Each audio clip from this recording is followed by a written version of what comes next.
আসসালামু আলাইকুম। মহান আল্লাহ তাআলা আমাদের সকলকে সুস্থ রাখুক এই কামনাই করি। ১০ তারিখ রবিবার সকালবেলা ১০টার দিকে গিয়েছিলাম মিরপুরের টোলারবাগে অবস্থিত ডেল্টা হাসপাতালে। প্রায় ১১টার দিকে হাসপাতালে পৌঁছাই, এরপর ঘণ্টাখানেক অপেক্ষার পর ডাক্তারের সিরিয়াল পাই।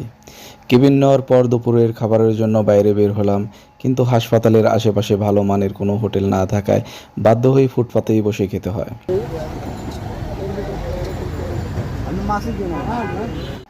সময় খুব কম ছিল, তাই দূরে কোথাও যাওয়া সম্ভব ছিল না। দুজনের খাওয়া শেষ করে আপুর জন্য খিচুড়ি নেওয়ার উদ্দেশ্যে খুঁজতে বের হলাম, কিন্তু দুপুরবেলায় আশেপাশে কোথাও খিচুড়ি পাওয়া যাচ্ছিল না। তারপরও খুঁজতে খুঁজতে মিরপুর ১ নাম্বার দিকে যাওয়া রাস্তার পাশে একটি ছোট দোকানে খিচুড়ি পেয়ে গেলাম। দোকানটায় ভিড় থাকায় খিচুড়ি নিতে অনেকটা সময় লেগে যায়। টাকা পরিশোধ করে আবার হাসপাতালের উদ্দেশ্যে রওনা হলাম। রাস্তা দিয়ে যেতে যেতে চারপাশ দেখছিলাম। এই হাসপাতালটা আমার খুবই পরিচিত। এখানে আমার অনেকবার আসা হয়েছে। এখনও প্রতি ২১ দিন পর পর আসতে হয়। প্রতিবারই দেখি বিশাল ভিড়, লম্বা সিরিয়াল আর মানুষের ব্যস্ততা।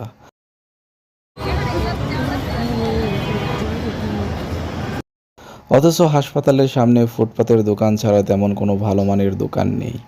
তাই বাধ্য হয়ে ফুটপাত থেকে খাবার কিনে খেতে হয়। রোগী রেখে দূরে কোথাও যাওয়াও সম্ভব হয় না।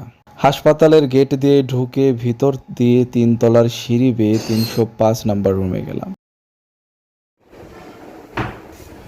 কিছুক্ষণ পর একজন নার্স এসে হাতে ক্যানোলা পুড়িয়ে দিলেন।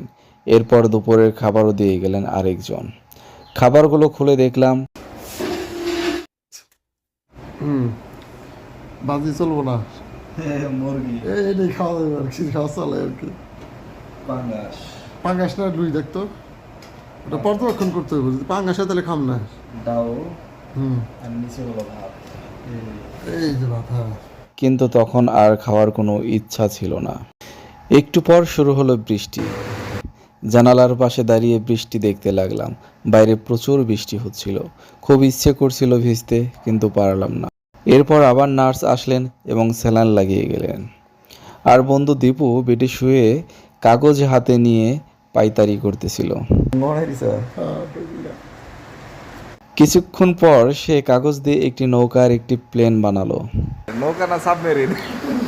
প্লেনটা ওড়ানোর জন্য আমরা বারান্দায় চলে গেলাম।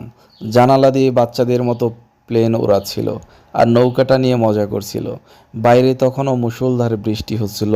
বৃষ্টির সেই মুহূর্তটা সত্যিই অনেক ভালো লেগেছিল।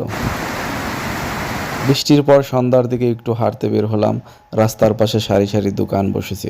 পুরো ফুটপাত দখল করে দোকান বসানো, হাঁটারও কোনো সুযোগ নেই। এখানকার প্রশাসন কী করে আল্লাহই জানেন। এগুলো কি তাদের চোখে পড়ে না? যাই হোক, আবার ৩ তলায় ফিরে এলাম। ততক্ষণে রাত প্রায় ১২টা বেজে গেছে। তারপর বেডে বসেই সকাল পর্যন্ত কাটালাম। সকাল সকাল হোটেল খুঁজতে টোলারবাগ আবাসিক এলাকায় ঢুকে পড়লাম। সেখানে একটি ছোট্ট হোটেল পেলাম। ডাল পরোটা দিয়ে নাস্তা করলাম, তবে ডালের স্বাদ একদমই ভালো ছিল না।